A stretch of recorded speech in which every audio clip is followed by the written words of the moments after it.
True Crime Brewery contains disturbing content related to real-life crimes. Medical information is opinion based on facts of a crime and should not be interpreted as medical advice or treatment. Listener discretion is advised.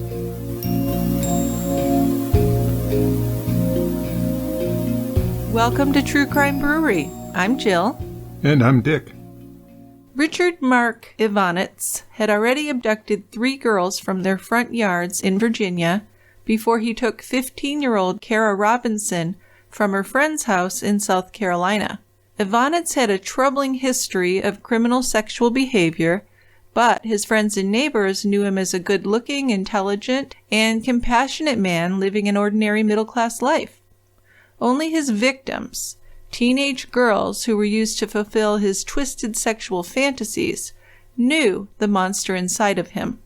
Join us at the quiet end for One Lived to Tell, the victims of Richard Marc Evonitz.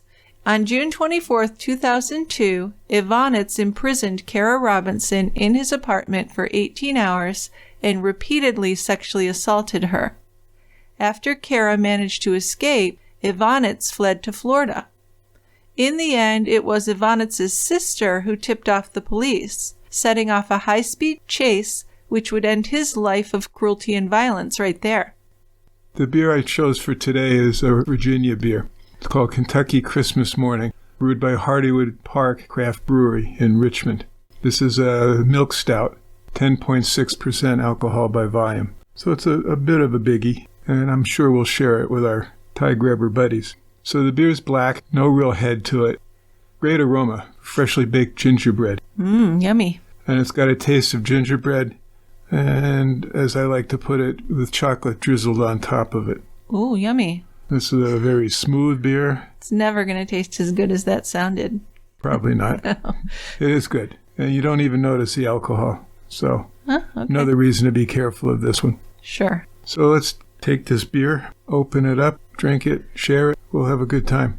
Okay.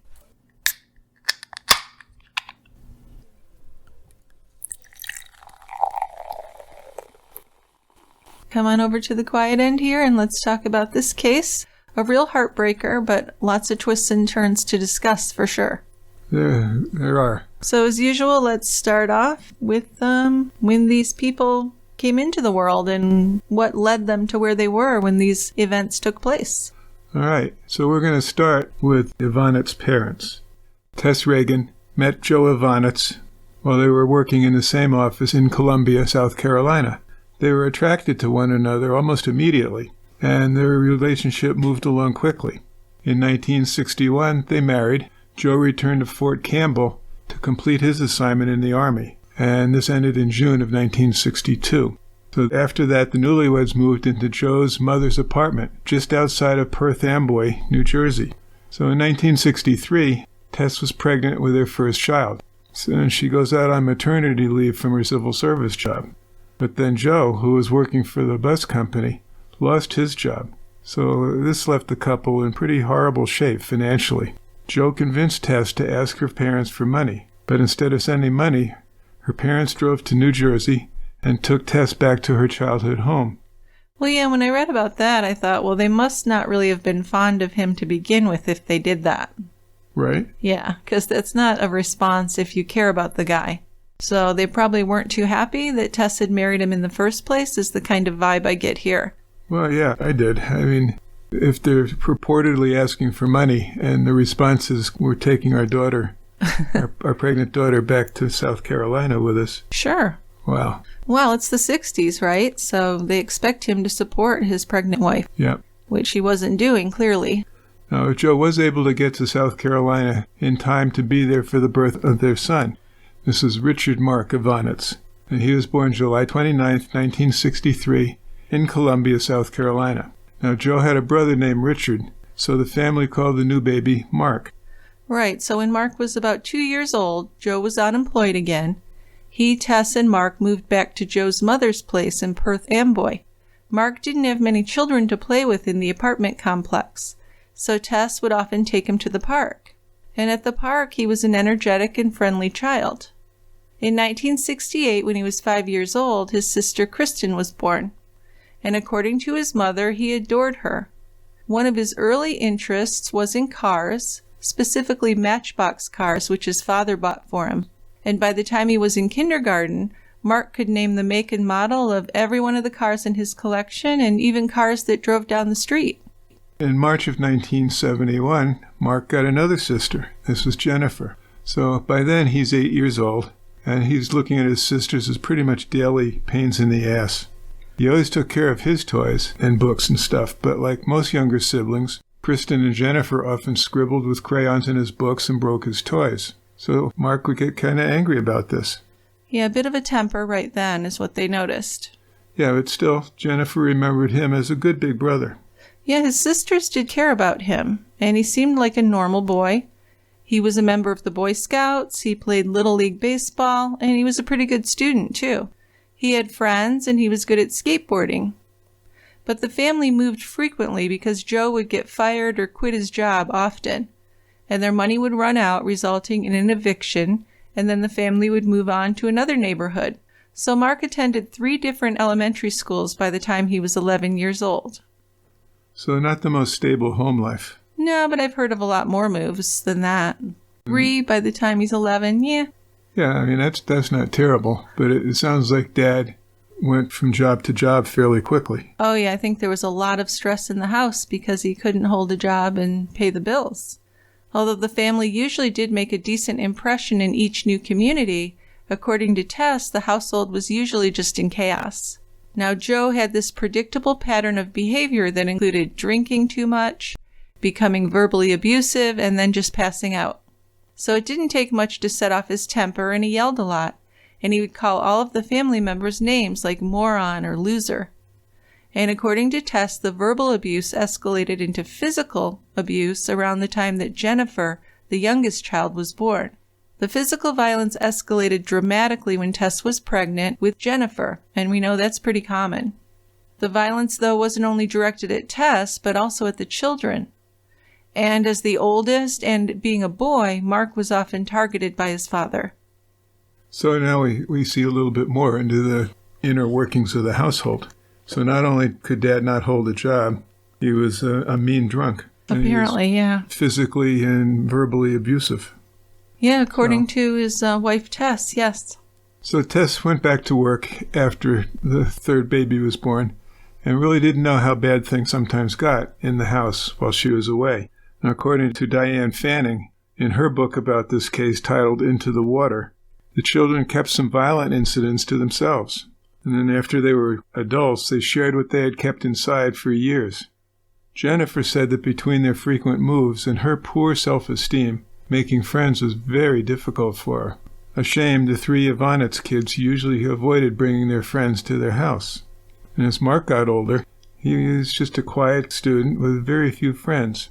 He did have an innate ability to design and construct things from an early age, and he was quite talented with woodworking. He graduated from high school at age 16, so early. Yeah. With no record of disciplinary problems. So definitely a smart kid. Yeah, and at least at this point, there's nothing out of the ordinary about his upbringing. Not really, but there didn't seem to be a lot of focus or support on what he was going to do after high school. He was kind of on his own. Yeah. After high school, he didn't go to college, but he worked a series of blue-collar jobs, and he ended up as a manager at a Jiffy Lube. And then he became involved in some petty and even not-so-petty crimes. Like one time, police questioned Marc about a break-in at their next-door neighbor's house, where some collectible coins and other valuables had been stolen. And he denied any involvement, and his mom believed him, and the police never found any evidence, so he got away with it, because years later, during a spring cleaning of their house, Tess and Jennifer found some of those stolen coins. So the finding wasn't really a surprise to Jennifer, who knew that Marc could get up to some bad things, but Tess was genuinely surprised that Marc was responsible for that. She just didn't know he had that in him. Well, and she's his mother. Yes, sure, but sometimes moms can see that stuff right from the get-go, if their eyes are open. Of course, Tess had a lot going on in her life as well, trying to do everything pretty much, but then they found out that Marc had a habit of kiting checks. It reached a crisis point when he wrote a bad check for $350 at a Kmart. and the manager wanted to press charges and put him in jail. So his father, Joe, told Mark that he had to get out of the house because he was a criminal, and he gave him a choice. He could join the service or he could live on the street. So Mark picked the service. I would too. Yeah. In February of 1984, he joined the Navy with basic training at a naval station in San Diego. And Joe felt good. He was sure that the service was going to straighten out this wayward boy. Yeah, that's not an untypical attitude. Well, they were hopeful, sure. The family fell apart a little bit more when Tess Evonitz fell in love with a convict she had taken on as a pen pal. She was convinced of his innocence and did a lot to help him file appeals. Joe found out about this convict and the couple divorced, and Tess married the convict. Joe himself went on to remarry as well, so it must have been 20 years or more that they were married. Yeah, pretty much, because Mark was grown up. Yeah. So Mark was transferred in August of 1985 to the USS Kolsch, a warship based at Naval Station Mayport near Jacksonville, Florida. And from that time forward, his life really took kind of a downward spiral, and this would include sex-related crimes.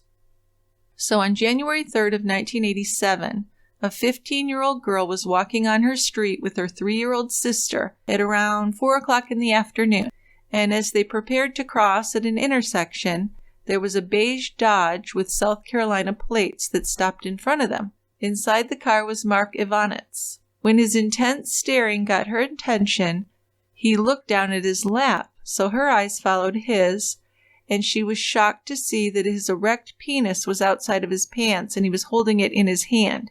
So he started stroking himself as he watched her, and he ejaculated within a few seconds. So this poor girl burst into tears. Well, 15 years old. It's shocking. I think anybody would be shocked. Yeah, especially a younger child. Well, that makes it worse, yes. Just gross. It's disgusting. So fortunately, though, the little sister, the 3-year-old, was too short to see what was going on. Just a few yards away, though, 3 teenage boys were riding their bicycles. They weren't close enough to see what this man had done, but they did see him. So when Evonitz drove away from the intersection, he scared the boys by heading straight at them before swerving away at the last minute. And the 15-year-old girl hurried home and told her mom what had happened. So the next day, the same girl was out with her mom when she saw Evonitz again. She recognized him and remembered the license plate number this time. And as they watched him, he pulled into a strip mall and walked into a video rental store. So the girl's mom called the police right then and there. Yeah, I don't know why they didn't call the day before. Yeah, I don't know either. Maybe they did, but they just didn't have a description yet to give them. Yeah, true. Could have been reported, yeah. So Sergeant Shearer of the Jacksonville Police Department arrived at the mall, and he noticed that the beige Dodge with the South Carolina plates was still in the parking lot. He saw a man about 5'8" tall and about 25 years old with dark hair and a mustache leave the store. The man got into the Dodge and drove away. So the clerk at Movieland gave the police officer a duplicate of their on-file copy of Evonitz's driver's license. And Shearer then went to the victim's home to take a report. So the girl was able to pick Evonitz out of a lineup. He was charged with committing a lewd or lascivious act in the presence of a minor. And an arrest warrant was issued, and he gave a statement to the police where he confessed to his guilt. The judge released him on his own recognizance, and Evonitz pleaded no contest to the charge. So the judge gave him probation for 3 years and ordered him to pay court costs. And thankfully, as a condition of his probation, he was ordered to have a mental health evaluation and treatment, including psychosexual counseling. I mean, I'd be thinking that this is serious enough stuff. He needs to have some kind of counseling. Sure, but the problem is, does it really work? Well, we know it doesn't. Usually doesn't, right? Now, it also, this incident did affect his standing in the Navy, and as a result of this crime, he was demoted to Petty Officer 2nd Class, and that's where he stayed in rank until the end of his naval career. Now, back as a teen, the Evonitz's neighbor, Bonnie, had a real crush on Mark. And she and Mark started writing to each other when she was just 14 years old and he was in the Navy.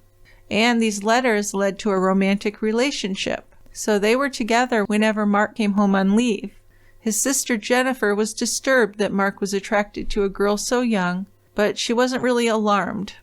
On August 11th, 1988, while Marc was on leave and Bonnie was only 16 years old, the two were married. In 1992, Marc left the Navy with an honorable discharge, and he and Bonnie moved back to Columbia, South Carolina, but they didn't stay there for very long. Bonnie had attended beautician school in California and had certification there, but Virginia would accept the California certification and South Carolina would not.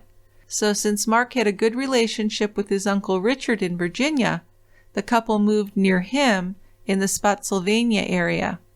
In June of 1995, Evonitz broke into a Spotsylvania home and raped a 13-year-old girl after forcing her 11-year-old sister into a bathroom.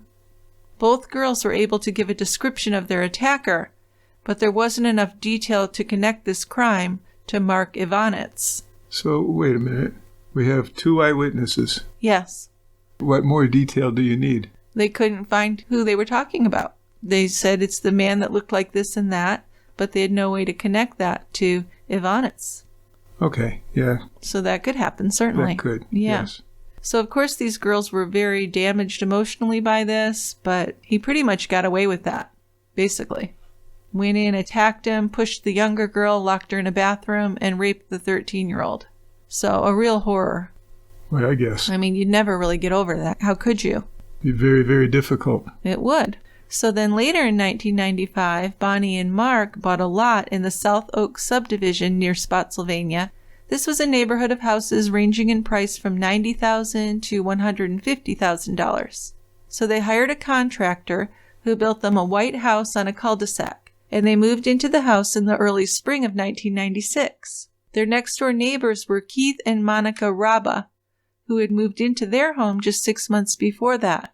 Now, their first get-together was when Monica had a surprise birthday party for Keith.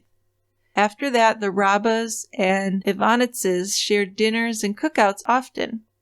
Evonitz got involved in the community, serving as president of the South Oaks Homeowners Association, and the neighbors who worked with him there were thrilled to have him in the neighborhood. They thought he was just great. Yeah, so we've got this guy who presents himself quite favorably. Yeah, people liked him. He was helpful. He was friendly. Seemed like a great guy, apparently. Yeah, except for his severe predilection to raping women. Yes, well, of course, no one knew about that. Nope. No. But some neighbors did recall seeing Marc on his front porch, be playing the guitar, singing to himself. Kids would call hello to him as they passed his house on foot, or skateboard or bike, and Evonitz always had the time to talk to the neighborhood kids. If there was a problem with a bike, Evonitz could be counted on to fix the chain or make other small repairs. Over backyard barbecues, he talked about his time in the Navy. He argued against the death penalty, and he criticized the unfairness of the U.S. criminal justice system. He reportedly had a strong interest in Ted Bundy, but this never set off any alarms in the neighborhood. He was apparently a lot of fun at get-togethers, and he had a real good sense of humor. Again, he's hiding in plain sight. He is. And, a lot of people are fascinated with weird things like that, and it doesn't necessarily mean that they're a criminal. No. Although it's not really appealing to be fascinated with Ted Bundy. Now, Bonnie had been so young that Marc had been able to convince her that blindfolding her, shaving off her pubic hair, and repeatedly raping her was just normal marital behavior. But when she got a little older and started talking to other women about their sex lives, she realized that her sex life was not normal. She was actually being sexually abused, and she grew tired of that and moved off to California in August of 1996. So she left him. She left him. Well, he would just rape her on a normal basis, and she really didn't have any idea until she spoke to some older women, so how sad is that? Well, again, she was 16 when they married. When they married, yeah. So he's a few years older than her, and he's telling her this is normal behavior between husbands and wives. Right, he is. But after that marriage fell apart, Marc had no outlet for his sexual fantasies of control and domination of teen girls. And soon he turned to kidnapping, raping, and even murder to fulfill his twisted desires. So on September 9th, 1996, Evonitz told his supervisor at his job that he had a dentist appointment, and he left work early. Sophia Silva was a student at Cortland High School in Spotsylvania, and she was a happy, energetic girl who had compassion for just about everyone. It was said that she drew people to her with her personality and her appearance. Big smile. She had thick, long, dark, curly hair and this heart-shaped face. Her warm olive complexion, as well as her gorgeous hair, had come from her father, who was an immigrant from the Azore Islands off Portugal. So Sophia had started her junior year at Cortland High School in Spotsylvania that September. She was 5'5", but weighed just over 100 pounds, so pretty tiny. The clothing she wore to school on September 9th was a pair of jean shorts, a white ribbed sweater, and some blue and white Nike sneakers. Sophia was rarely seen without something purple on her, and that day she had on purple nail polish on both her fingers and her toes. She got home from school that afternoon a bit tired from the day, but really pretty excited about the year that lay ahead for her. She had entered the cosmetology program at the vocational center, setting out a course for a future. So she entered her home at 3:15 p.m., and inside she shouted out a hello to her older sister, Pam. With the dog trailing behind her into the kitchen, Sophia took a soda from the refrigerator and picked up the home phone. She went into the living room, sipping the soda, and then stretched out on the sofa to call her girlfriend. After a few minutes of school gossip, the 16-year-old took a half-hour nap. When she woke up, she decided to get her homework done before dinner. So she walked outside to the front porch steps and sat down with her school books and papers. She tried to concentrate on her work, but was distracted most likely because it was a beautiful day. The summer heat and humidity had gone, but the sun was still shining and the temperature was in the 70s. When Sophia walked over to the newspaper box on the street, she saw a green Ford Taurus pulling up beside her. A clean-cut, normal-looking man in his 30s jumped out of his car and started to ask her for directions. The man forced a rag into her mouth. He snapped a handcuff around her wrist and pushed her into the back seat. So if she'd struggled to get up, she was likely pushed right back down. The man, Marc Evonitz, slid into the front seat and drove off with Sophia in the back. And then less than a half hour later, Sophia's sister Pam went out on the front porch to talk to her sister. But no Sophia, she was gone. Her school papers were still there, as well as her soda can. So Pam thought this was a little strange. My little sister went outside to sit on the porch and do some work, and she vanishes. But it didn't worry her too much. She just assumed that Sophia was off visiting a neighbor. But Evonitz had stalked Sophia and targeted her. Obviously, she's confused and terrified. Her parents and older sister had always protected her, and no one had ever physically threatened her before. But Evonitz was not like anyone she had met before. He is a predator, with no empathy and no conscience. Well, you couldn't have either, really, and do these horrible things. No, you can't. So Evonitz sped into his own neighborhood with the stereo blaring from the car, and next-door neighbor Keith Robbo was outside in his yard. He was a bit shocked because he'd never seen Evonitz drive so recklessly in their neighborhood. He'd never heard him play his music so loudly either. Evonitz braked and backed into his driveway and opened the garage door. And Keith approached his car and signaled for him to stop and talk. But Evonitz appeared to be in a big hurry. He yelled out that he had something to do and couldn't talk right then. So Keith walked back into his own yard, just kind of shaking his head and thinking, what the hell? But another neighbor, Pam Coghill, approached Keith and asked him to speak to Mark about the way he was driving. She was afraid he was going to hit and kill one of the neighborhood kids. Keith decided he would tell Mark, so he went back over to the Evonitz house and knocked on the front door.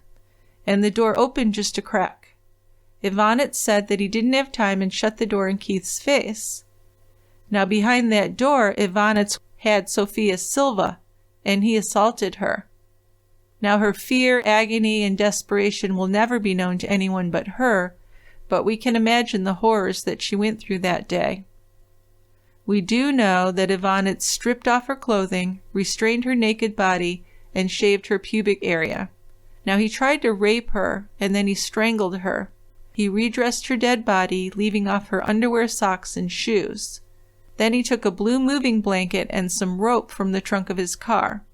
He wrapped her body in it, concealing each part of her. Evonitz pulled out of the subdivision and drove until he entered King George County. 30 miles and 2 counties from his home, Evonitz parked his car on the wooded side of a deserted road where he discarded the body of Sophia Silva in the blue blanket. And then the next morning, he called in sick to work.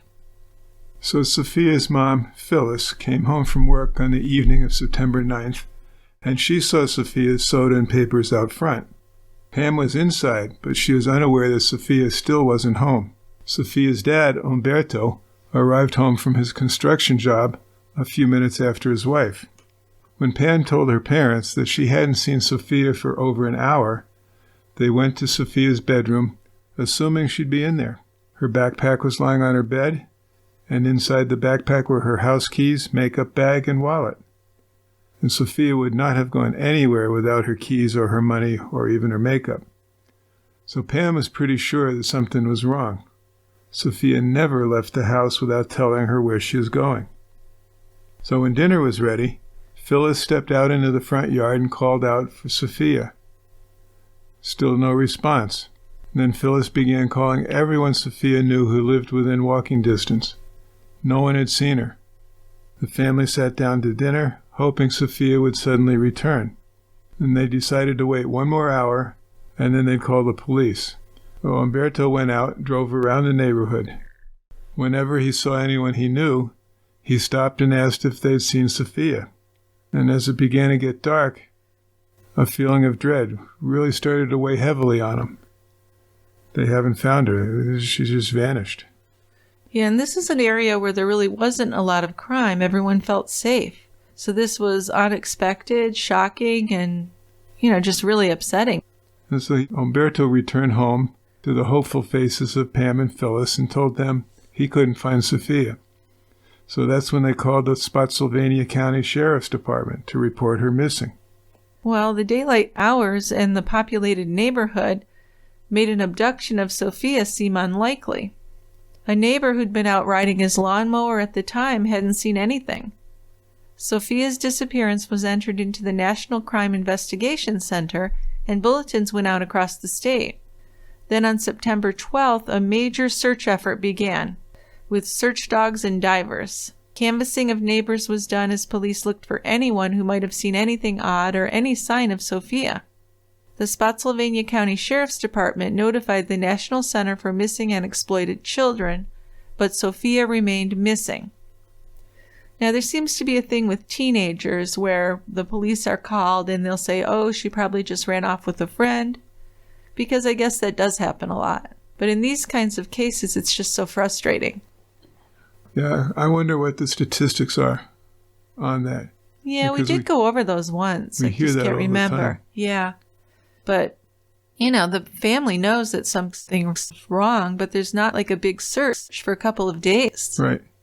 On October 16th, so over a month later, maintenance manager at Dominion Growers, Gary Norman, was working with a crew to tear down a beaver dam, and that's when he saw a large blue bundle that was tied up with rope. He could see the outline of an elbow under the blue mover's blanket. So this crew, of course, is shocked, and they stopped what they were doing and called the sheriff's department. Captain Steve Dempsey arrived at the scene around 6 p.m. that evening. He lifted the edge of the blanket and saw 2 feet. And on the toes there were traces of purple nail polish. So this is Sophia, of course. Yeah, the next morning, Sophia was identified using her dental records. She was dressed, but was missing her panties, socks, and shoes. Her pubic area had been shaved, and it was suspected that she had been sexually assaulted, but if she had, advanced decomposition had destroyed the evidence. The cause of death was asphyxiation, and it was estimated that Sophia had been killed within 48 hours of going missing. Yeah, so before any real serious search even happened, she was already gone. Then on October 30th, 1996, the police had a dozen suspects they were looking at in the Sophia Silva abduction and homicide case. But in no time, the 12 were whittled down to one prime suspect. This was Carl Michael Roosh. Roosh had been honorably discharged from the U.S. Marine Corps in 1973. His criminal record showed a list of mostly nonviolent crimes. On November 3, 1978, he'd been convicted in Norfolk, Virginia for possession of stolen goods. In November of 1979, he was found guilty of larceny of an automobile in Maryland. Then in September of 1984, he was convicted of driving without a license. The Norfolk County Circuit Court labeled him as a habitual traffic offender in October of 1986. Then that December, he was convicted of trespassing and driving without a license. Norfolk General Court convicted him of crimes against nature in December of 1987. So we don't know what this was exactly, but this offense means that he was in a public place committing an act that violated the sodomy laws of Virginia. In 1990, Virginia Beach authorities convicted him for indecent exposure and solicitation for immoral purposes. Then in August of 1996, he was sentenced to 30 days in jail with 28 days suspended for driving with a revoked license. So there are some crimes in there of a sexual nature, which made him more of a suspect. But also it was some of his behavior. Yeah, it was. Now, at the time of Sophia's disappearance, Roosh was renting a basement apartment in a house owned by Charles and Patty Hudson. His address was on the same street where Sophia had lived with her family. And 1 week after Sophia's body had been found, Roosh was arrested for shoplifting at a Kmart. And he was released from jail on November 6th. Now, it had been reported by several people in the neighborhood that Roosh sat in his silver Dodge Caravan watching children getting on the school bus and looking toward the Silva house. Some even complained that he drove around the neighborhood slowly, stopping to talk to kids. His landlord, Charles Hudson, said that approximately 2 weeks after the disappearance of Sophia, Roosh had moved out without giving any notice, even leaving many of his things behind. Hudson also stated that Roosh's drinking habits had changed in the 2 weeks before he moved out. He switched from drinking beer to drinking Jack Daniels. And his drinking made him a mean and violent drunk. One drunken night, Roosh told his landlord, Hudson, that he knew how to dispose of a body so that it couldn't be found. Now, during the search of Roosh's apartment, Hudson pointed out a blue plaid blanket to the police. He thought it looked a lot like the one that had been wrapped around Sophia's body. He also gave the police some cigarette butts left in the fireplace by Roosh.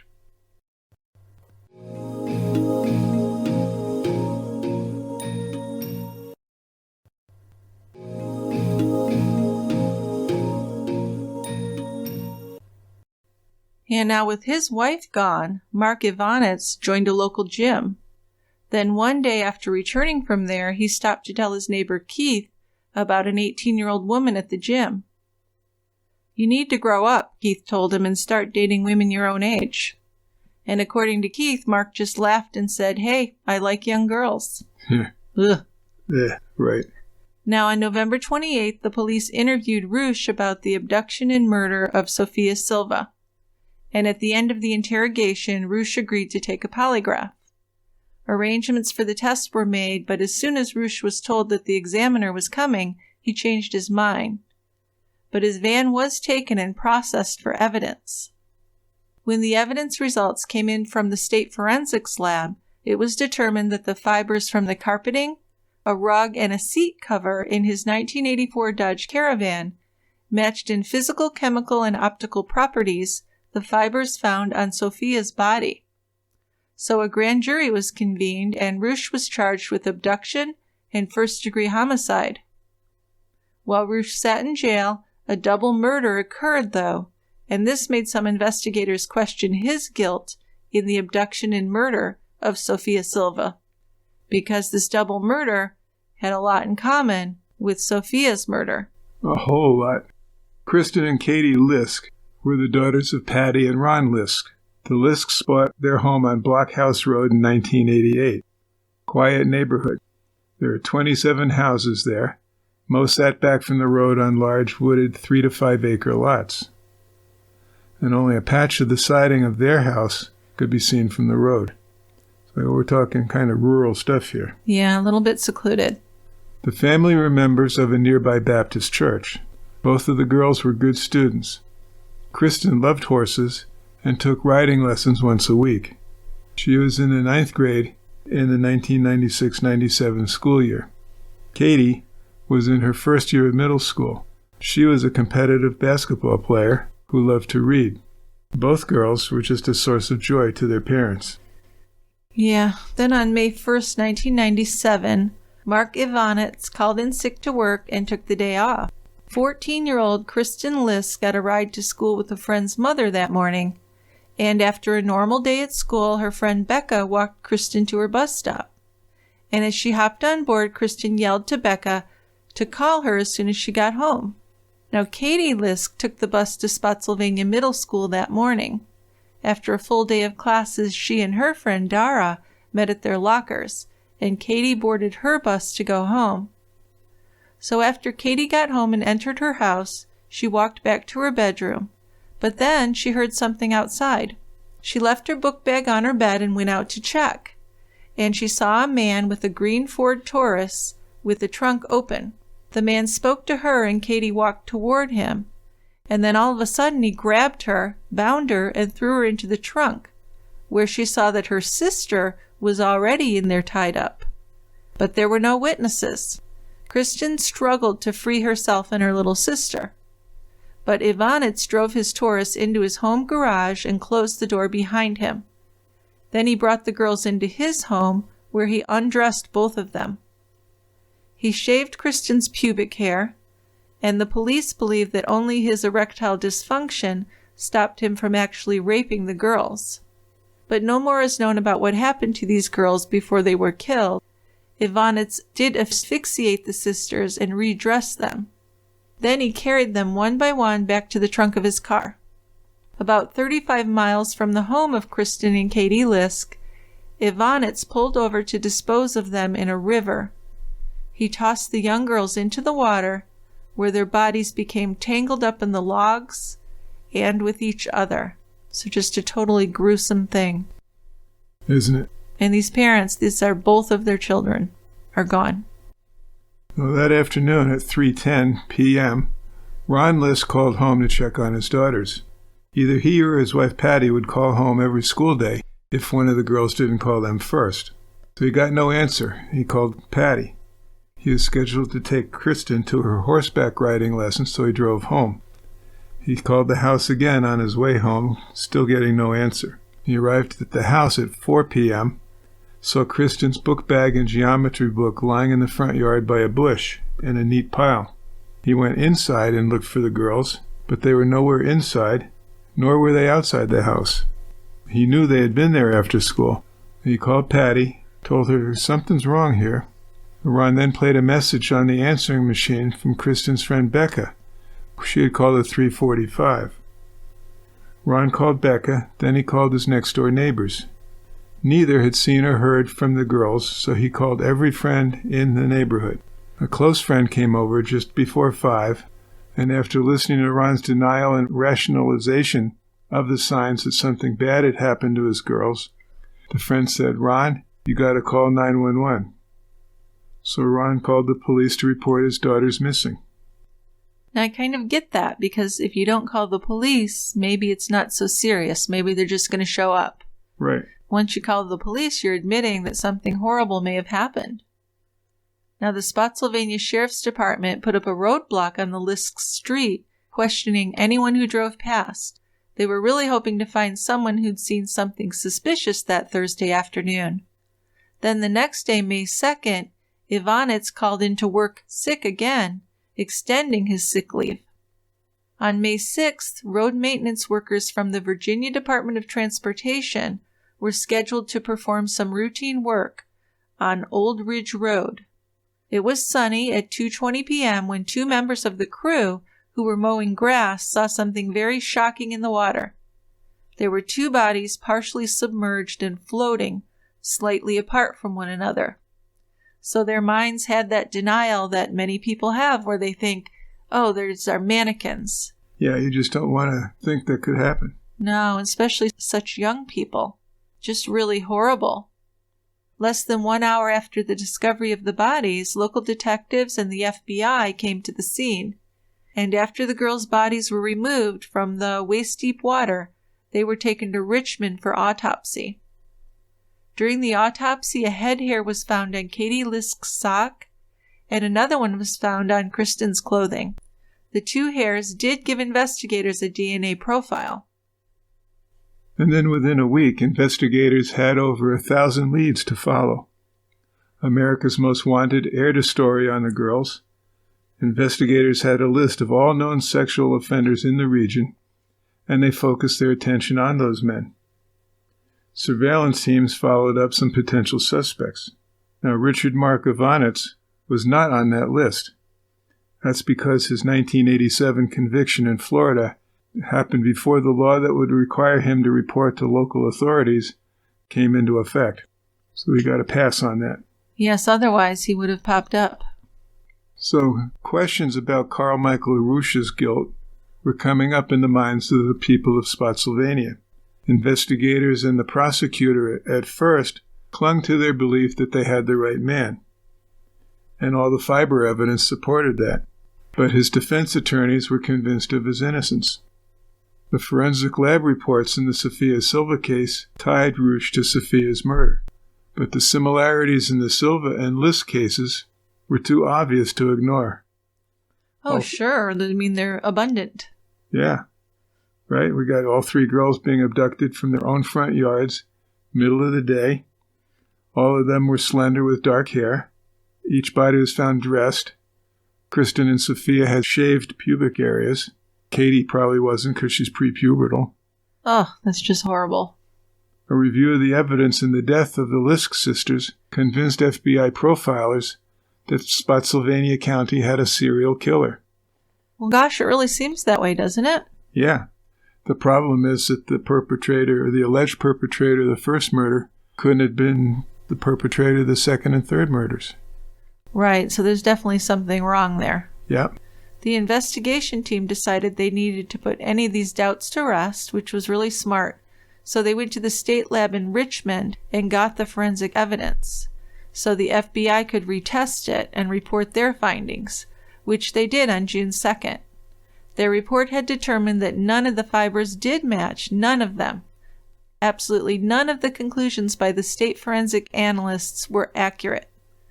So they believed that this was a case where an analyst had allowed her desire to connect the suspect to the crime to interfere with actual scientific evidence. Big mistake. So on June 9th, the state lab in Richmond confirmed the FBI analysis and admitted their mistake to the public. So of course people were fired. This was not good. And in response, the prosecutor, of course, decided we can't go ahead with prosecuting Rusch. We're kind of back where we started at the beginning. Now we have 3 murders, probably done by the same person, and no idea who he is. So charges were dropped against Rusch on June 16th, and the Sophia Silva case was officially reopened. With all the confusion about Carl Michael Rusch, investigators continued with their investigation into the murders of the Lisk girls. In March of 1998, the Spotsylvania School Board Safety Committee proposed some changes to improve the security of children in the aftermath of these abductions and murders. They recommended that daycare be offered before and after school, and that more extracurricular programs be offered for the children.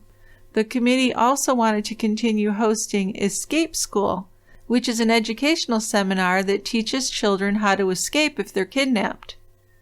At the committee's recommendation, all employees at the schools were issued identification badges too, and an additional safety officer was hired to work in the schools.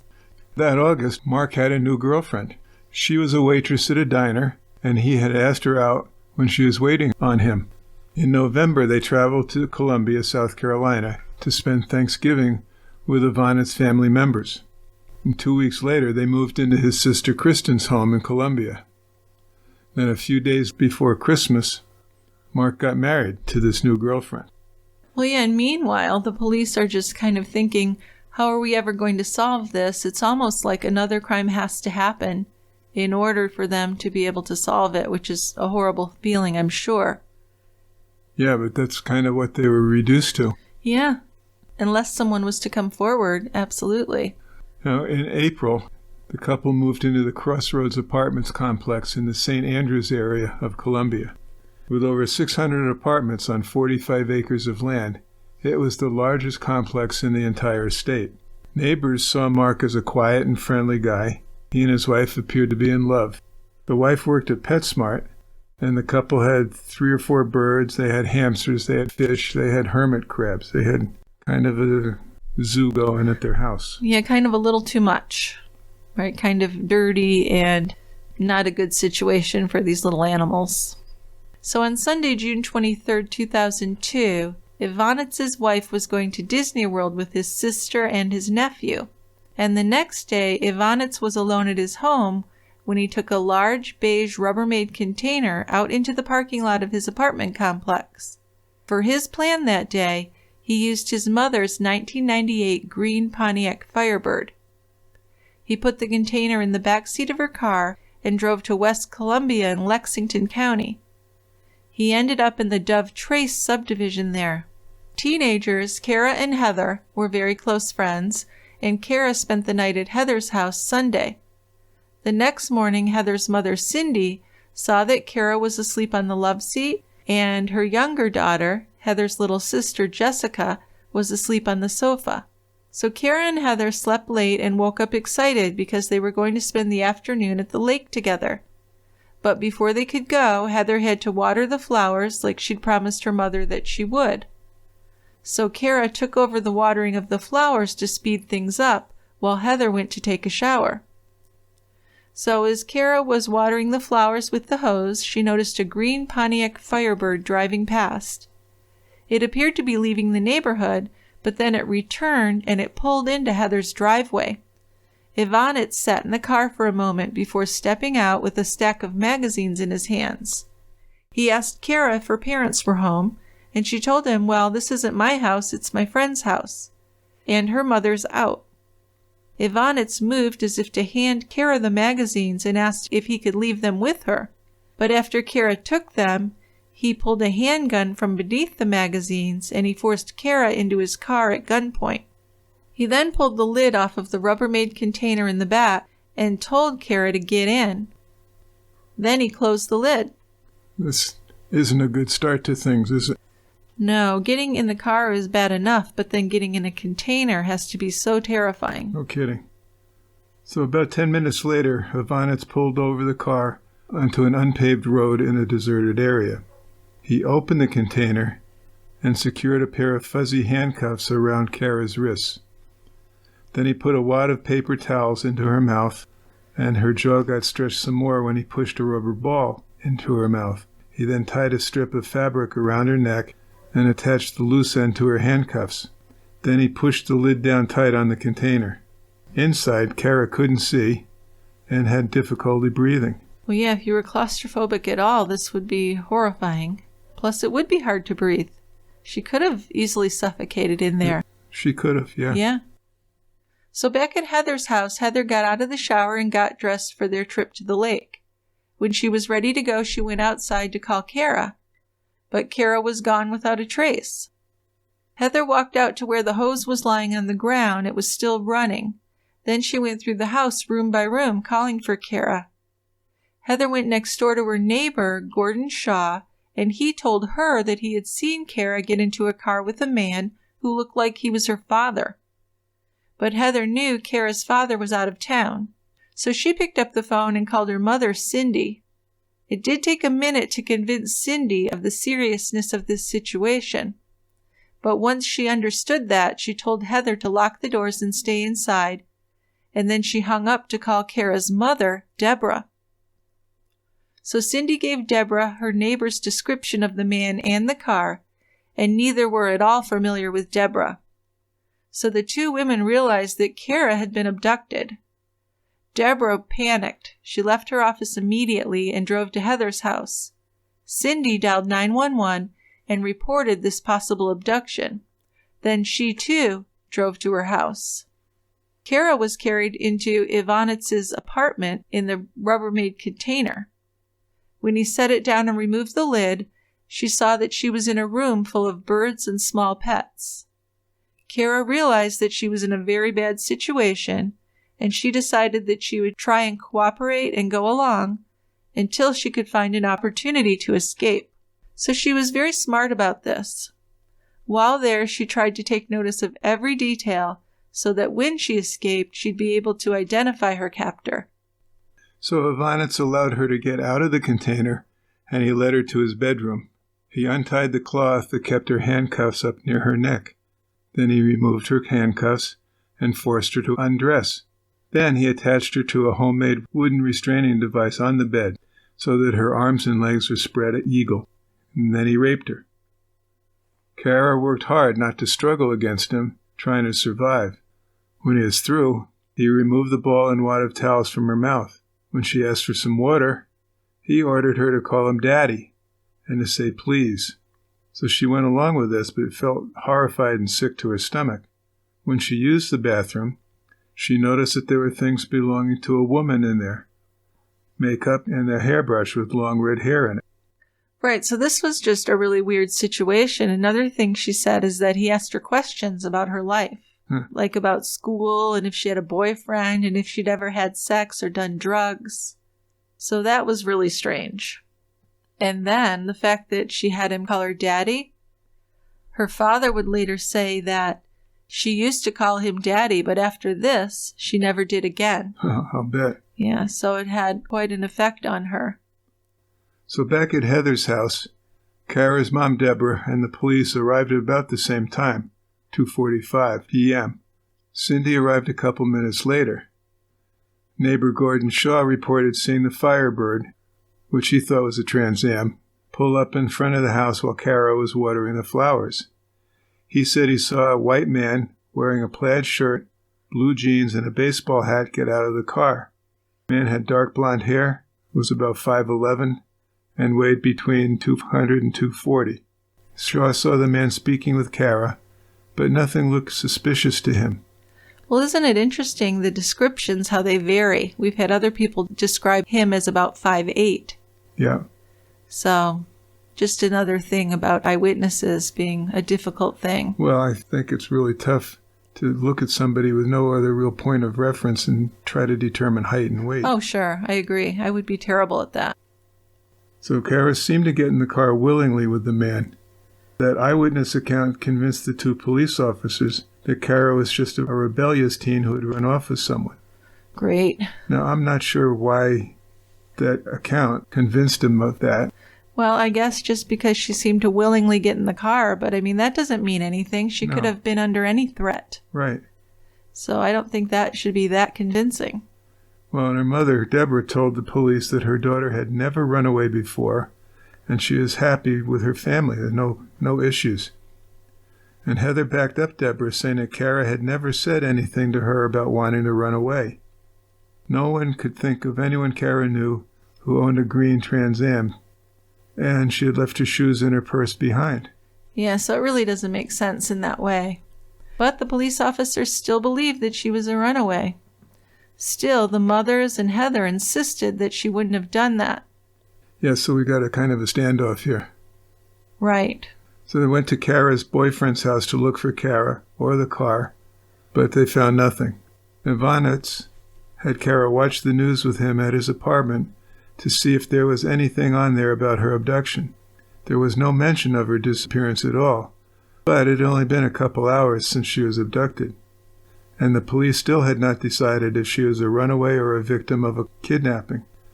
After the news, Evonitz forced Kara to watch pornographic films from his videotape collection and described to him what was happening in the film.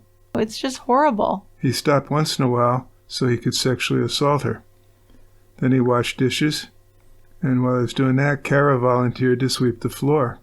Well, I think it's pretty wise that she was trying to be as complacent and cooperative as possible. Yeah, it was. So once those household chores were completed, Evonitz led her back to the bedroom and the assaults continued. And Kara tried to lull him into a sense of security, acting like she was not going to attempt to escape at all. Meanwhile, Heather and her mother Cindy were feeling very guilty that Kara had been taken from their house while helping out in their yard. And Cindy was furious with the police, too, who didn't seem to understand how serious this situation was. So Cindy decided to call a detective who was a friend of hers who worked at the Lexington County Sheriff's Department. And on the phone, she explained why she was unhappy with the officers at the scene. She and Kara's parents were afraid that Kara had been abducted. So 2 detectives arrived at Cindy's house just minutes after that, and they spoke to Heather alone and then went on to question others in the neighborhood. Kara's name was entered into the NCIC database, and after they left Cindy's, they went to Kara's house. But meanwhile, at Evonitz's apartment, he put the handcuffs back on Kara's wrists and restrained her ankles to the headboard. The headboard had a C-clamp on it, and he attached it to her hand restraints, pulling her hands up into the side of her head. Another rope from the footboard was attached to her ankles. So he told Kara it was time to get some sleep, and as he fell asleep, she did doze off a bit. But when Kara woke up, she kept her eyes closed until Evonitz's snoring made her feel certain that he was really asleep. So by now it's early morning, and as quietly as possible, she loosened the C-clamp from her handcuffs. Every time Evonitz moved in his sleep, she held still, and she waited for his snoring to resume before she did anything else. So she worked deliberately and patiently, and she was able to pull one hand through a handcuff and then untie herself. So she eased away from the bed, trying to be as quiet as possible. But when she reached the door of the apartment, she saw that it was locked, that the deadbolt was locked, and that there were some metal accordion doors and an old vacuum blocking the way. So she knew that Evonitz was likely to hear her leaving, so she had to move fast and do everything in one swoop. She was able to get through, and she opened the front door and rushed down the stairs and ran for help. So Evonitz did hear her leave the apartment and knew that he was in big trouble, but he already had preparations to leave. Yeah, he's got an escape plan. So in the apartment building's parking lot, a high school student was getting into his car with his uncle. The 16-year-old worked summers with his uncle in his family's construction business. But before they could drive away, Kara came frantically running to them. She had on shorts and a top. She had a fuzzy handcuff clamped to one of her wrists, and she seemed to be in shock. She grabbed into the side of the car and begged them to take her to the police station. She explained that she had been kidnapped and raped, and she pointed in the direction of Evonitz's apartment. So they drove to the Region 4 headquarters of the Richland County Sheriff's Department and walked with her inside. Kara was shaking as she told an officer of her abduction, rape, and escape. They checked Kara's name in the NCIC twice, but she wasn't there. And that's because Lexington County had never put her name in, even though they had promised the parents that they had done it. And no missing persons report had been filed either.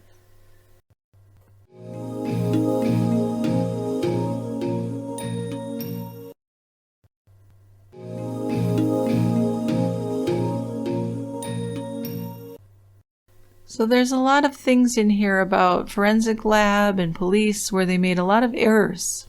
No kidding. So when Kara's parents were called, they were incredibly relieved. They came and picked up Kara and took her to the hospital where a rape kit and an exam were done. But before her parents took her to the hospital, the police took her back to the complex so she could point out the apartment where she'd been held. But that complex was so large and all of the buildings looked alike. So the police stopped a maintenance man who was on a little golf cart going around the area, and Kara was able to describe that the man who abducted her was between 30 and 40 years old, lived with a woman who had long red hair, and that he had animals in the apartment. And right away from that description, the maintenance man knew who Kara was talking about. It was Richard Marc Evonitz in apartment 301. So the South Carolina State Law Enforcement Division prepared a lineup of driver's license photos, and the local police laid out the photos in front of Kara. She identified Evonitz immediately, but Evonitz had fled the apartment by the time the police arrived. He had contacted his little sister Kristen, who helped him get a room at a Days Inn in Orangeburg. On June 25th, while Evonitz was hiding in the motel, the Richland County Sheriff's Department contacted the Columbia office of the National Center for Missing and Exploited Children to report the abduction and to request help in getting more information on their suspect. Kathy Naherney of the national headquarters in Old Town Alexandria logged into the agency's database to do a research.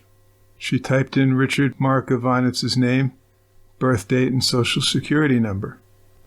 And she printed out the data, and when the list of previous addresses for Evonitz printed, she made a connection between Kara's abduction and the murders of the Lisk sisters and Sophia Silva. Both Spotsylvania and Fredericksburg were former residences of Evonitz. Both Spotsylvania and Fredericksburg were former residences of Evonitz. Kathy verified the dates that Sophia Silva and the Lisk sisters were reported missing and noted that Evonitz had lived in Spotsylvania County at the time of both abductions. And she's also very familiar with the cases, and the similarities of those cases with Kara's case were stunning. In each case, there was a daytime abduction of young girls in the front yards of quiet suburban neighborhoods. Kathy faxed 60 pages of data on Evonitz to the Richland County Sheriff's Department. Then she called the sheriff's desk and left a voicemail explaining the links between Kara's case and the Spotsylvania murders. Right, so on June 25th, arrest warrants were issued for Evonitz, one for kidnapping and one for criminal sexual conduct in the first degree. The Sheriff's Department requested that the FBI monitor Evonitz's cell phone so that the computer system would record any incoming or outgoing numbers from his phone. They also contacted Evonitz's employer, who owned his phone, and they consented to have the phone monitored. So whenever he made or received a call, authorities knew Evonitz's location within 1 mile from the signal pinging the nearest cell tower. So the police located Evonitz's sister, Kristen, and informed her that her brother was on the run. So she didn't believe them when they told her that Marc had abducted and raped a teenager. She thought it must have been a mistake or maybe a consensual relationship, where afterward the girl claimed it was rape. Although I have to tell her it would still be rape if she's underage, regardless. Right. But for this reason, Kristen actually was protecting her brother. On the morning of June 27th, Kristen's guilt for not turning her brother in became too much for her, though, and she admitted to the police what she had done. She told the police that she got her brother a room at the Days Inn in Orangeburg. Richland County called the Orangeburg County Sheriff's Department for their help, and a team of investigators then drove 40 miles south to the Days Inn. But while they were coming for him, Evonitz had left the motel, and he was heading south to Florida to the home of his other sister, Jennifer. Evonitz's phone pinged in Jacksonville, Florida that afternoon, and Jennifer received a call at her home in Bradenton, Florida. Jennifer asked her brother if he had done the things he was being accused of, and he actually did admit that he had. He told her he'd been doing this for years. So Jennifer felt torn between family and doing the right thing. Marc's confessions to Kara's abduction and other crimes did convince her, though, that she had to notify the police. So she picked up the phone and called the FBI office in Sarasota. And she'd made plans to meet her brother at an IHOP, so she told the FBI the location of that restaurant. A call went out to the Manatee County Sheriff's Department, reporting that Evonitz was eating at the IHOP, but he wasn't in the restaurant or its parking lot when the officers arrived. So they searched the surrounding area. The officers finally saw Evonitz driving, and then they pursued him. So while he's on the run, Evonitz called his wife and left messages on her voicemail. He confessed that he had committed the murders and admitted that he had been involved in more crimes than he could remember. After spiked strips blew out his tires, he crashed his car. He was cornered in the bayfront area of Sarasota, though the police ordered Evonitz to exit from his vehicle with his hands outside the window. Evonitz stuck his empty left hand out the window, but his right hand held a gun in his mouth. He was given the order again, and this time Evonitz put his left hand on the outside handle of the car door and swung open the door. Still, he didn't move, and he kept the gun in his mouth. He's ordered to drop the gun and step out of his car. Officer Alan Devaney and his K-9 approached the driver's side of the car. The dog bit and held Evonitz's left lower leg and tried to pull him from the car.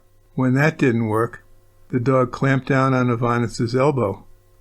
Evonitz didn't move, so Officer Devaney commanded his K-9 to stop, and they both backed away from the car. And Evonitz then shot himself. He's pronounced dead at the scene from a self-inflicted gunshot wound to his head.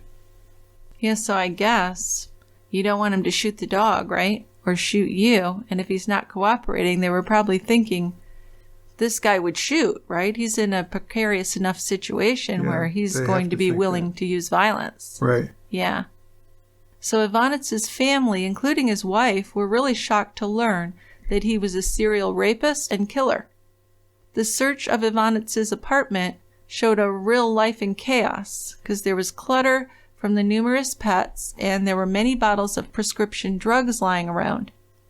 In the bedroom, a long bamboo pole and a wooden board was mounted with 2 large eye hooks and a frayed piece of rope attached to each one. In the top drawer of one of the nightstands, officers found a revolver and some ammunition. A footlocker held newspaper clippings and a note with a description of the location of the road where the Lisk family lived. And there were more ominous comments about other young girls whom Evonitz had been stalking too. Some were notes from back when he lived in Virginia, including comments about girls in the Spotsylvania area. One note had detailed directions to an old farmhouse with a street address, and it described a 12 or 13-year-old brown-haired girl who was home alone from 3:30 until 4 in the afternoon every school day. Isn't that haunting? Yes. I wonder if that girl ever learned, or her family ever learned, that he had written things down and he'd been watching her. There was another note that had a street address that led police to 16-year-old Catherine Howard, who was described as being a 10 to 12-year-old blonde. There was a notation that her brother would be in the house. Other notes were about girls he'd stalked in the Columbia area recently. He'd written physical descriptions and the locations of these girls' homes.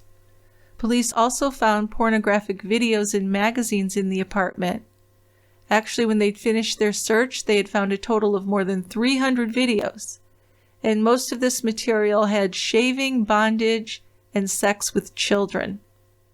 There were also several restraining devices and the homemade board that were found behind his bedroom door. And the footlocker also held a pile of women's panties and bras, none of which belonged to his wife. So the thought that each piece of underwear might represent another victim is very disturbing. So the Lisk Silva Investigation Task Force worked furiously to process evidence and close the murder cases for the families.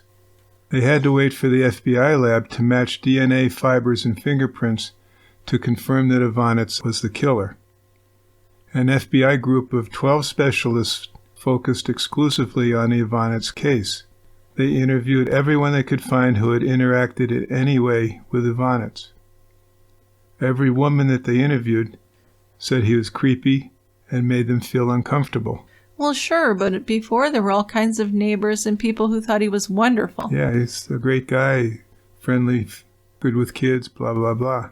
Yeah, so why I don't doubt that some women probably did find him creepy. Maybe others just after hearing this said, oh yeah, he was creepy, you know, like in hindsight. It's after the fact. Exactly.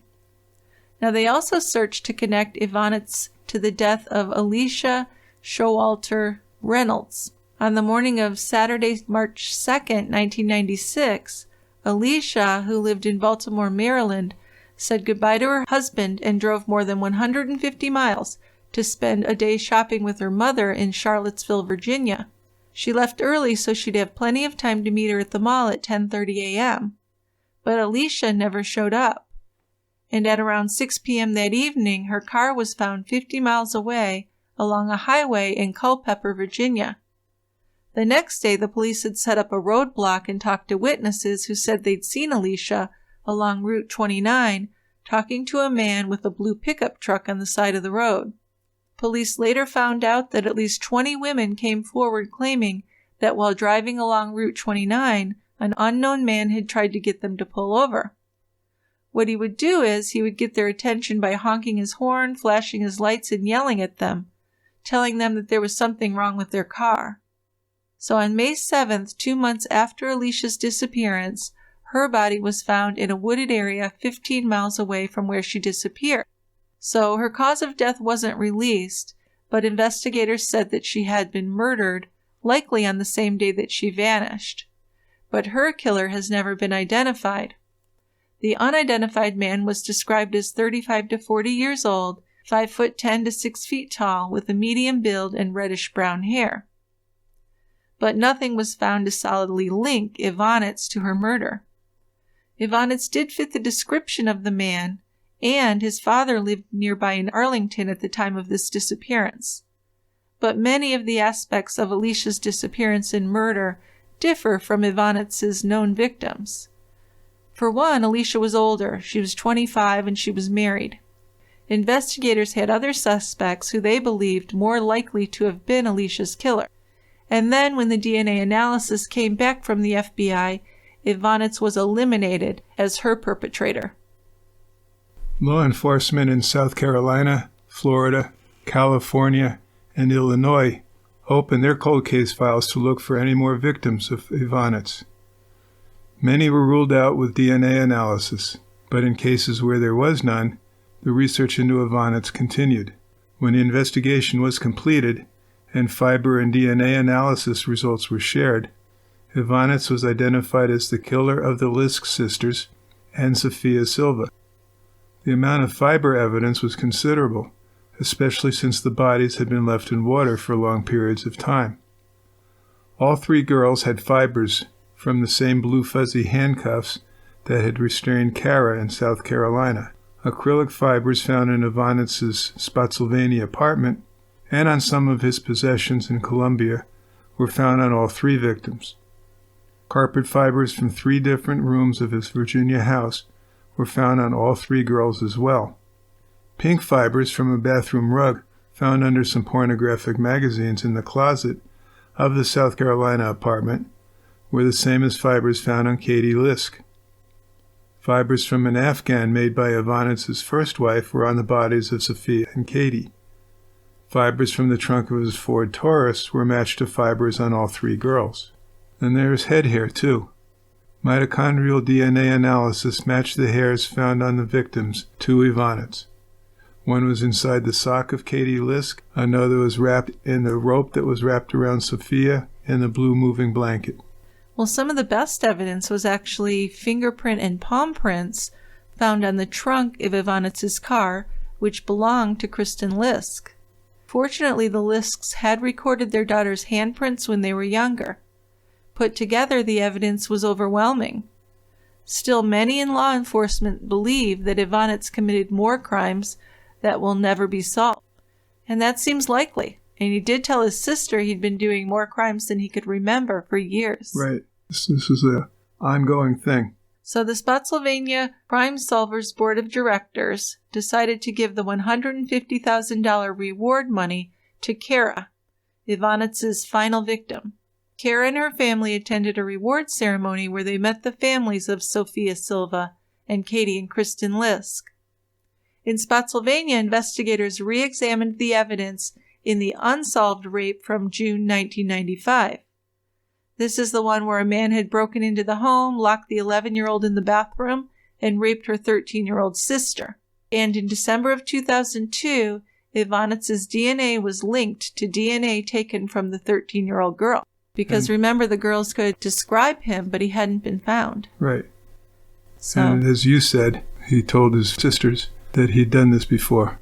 Yes, more times than he could remember. Right. Is what he said, yes. So after high school, Kara went on to college, and she decided that she wanted to work with children. So she took a job with the sheriff's department, went to the academy, and became a school resource officer. She got married and had 2 children. Kara set up a website to share her story and to provide hope and encouragement to other survivors. She also uses social media like TikTok and Instagram to help spread the word and gives advice and resources on how to heal, support, and embrace a survivor mentality. She also provides training on escape tactics and works as a motivational speaker. Well, that's excellent. I think that would probably empower her after what she went through. Well, the episode that we saw with Paul is on. She's very composed, articulate. Yeah, she was very experienced with speaking about these things, you could tell. Yes. Yes.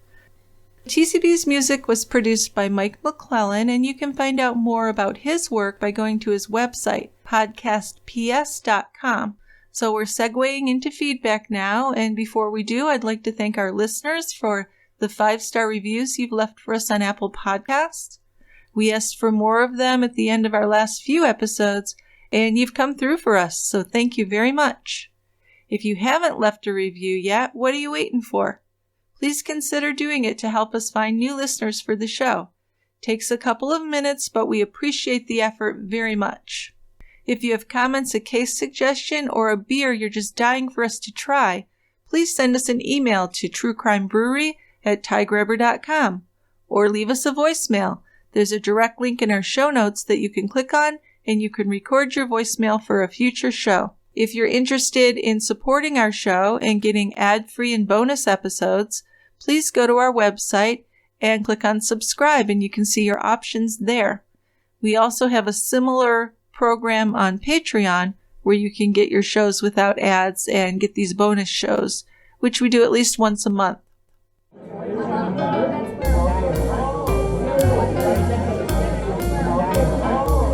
It's time for listener feedback.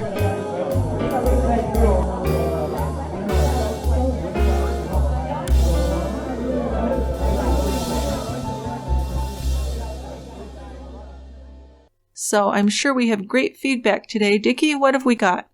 So the first voicemail is from Jordan with a case suggestion. Hi, Dick. Hi, Jill. This is Jordan from Simi Valley, California. I have a case suggestion for you. It's actually in New Mexico. It's in Las Cruces, New Mexico, where you live. It's the case of the bowling alley massacre, the Las Cruces bowling alley massacre, where the manager, cook, and the manager's daughter and her friend were all shot in the back of the head by assailants who were trying to rob the place. The men would soon exit and would discover the maintenance man and his 2 daughters would arrive. And he shot, they shot the maintenance man and his 2 daughters, killing them. This was an absolutely just heart-wrenching case. Horrible, horrible, senseless, murders that happened. The assailants escaped with $4,000 to $5,000. But after they killed the people, or they thought they did, they set fire to the bowling alley. The daughter of the manager, she actually survived. She had bullets in her head, and she called 911, crying hysterically, and saying that she has bullets. I had bullets in my head. The police came and found the place burning, and thankfully they were able to put out the fire and save the daughter, but they couldn't save her mother. It's a very tragic case. It's the known as the Las Cruces bowling alley massacre. The men escaped, and they still haven't found them. That's the scary thing is that they still haven't found the assailants, and they're still out there somewhere. They're still walking on the streets, and they could harm other people. So that's my case suggestion. Have a great rest of your week, and can't wait to hear more. Thanks, Jordan. So that's a great suggestion. This is something we've actually considered quite a bit. Of course, it's a big case here in Las Cruces. And we actually went and saw a documentary with the filmmaker at our local theater. When was that? 3 years ago? It was before COVID. Yeah, it's a while. Yeah. And for some reason, we decided not to cover it at that point. Well, and the other thing is I have a friend who's a retired police officer who worked the case. Yeah, and he spoke to us a little bit. A little bit, but he hasn't been formally interviewed by us. He's not sure he wants to. And I don't blame him, really. So I'm working on that. But yeah, just because it's a local case, and it's a pretty horrible one, be, I think, a good one to do. Yeah, I think so. I think it is something that we will do. We just have to get around to it because it's a local thing that we know quite a bit about. So we definitely would have to do some interviews and take quite a bit of preparation to do it the way that we want to do it. Right. Yeah. Okay, so next we have a voicemail from Sarah. Sarah, she has some general comments. Whenever your podcast comes on, the 3 dogs that I own, Charlie Bear, who is 9, Blueberry Oreo, who is 15 months, and MacGyver Some Bacon, who is 6 months, will go from playing, romping, to absolutely still and quiet and asleep. And unfortunately, I can't enjoy any of the beers since I have celiac, but I always have a vodka cocktail when I listen to y'all. Have a blessed day. Yeah, I've been trying to get our dogs to listen to the podcast also. That's great. They're not as cool as Sarah's dogs. No, thank you, Sarah. Well, our dogs don't have cool names like that either, so. That's true. That's awesome. Thank you very much. Okay, then we have one more voicemail from Aaron, who has some comments and some questions. He covered a little bit of territory in his voicemail. Okay. Hi, Dick and Jill. This is Aaron, longtime listener. Loving the new format and longer form. It's always nice to hear your banter and just calming voices. The one question I had was, I noticed with the Cheshire murders, and I apologize if you talked about this somewhere else and I totally missed it, but I remember when it was you guys in the early days, and you had that free music, and then for a long time I got used to almost like a wonderful earworm, your nephew's music, I believe, and just a little jingle. And now I noticed the new one starting with the Cheshire murders, and I just wondered kind of the history of that choice, just kind of talking about what made you choose what and what the change signifies. So hope you guys are doing well. My favorite beer types, Dick, I was hoping for some recommendation, but a really good, what your top red ales are. I think of the Killian's Irish Red is always a drinkable go-to, but some people really dislike it, and I didn't know if you had particular favorite ones that you would recommend. So kind of turning that question around. Thanks, Aaron.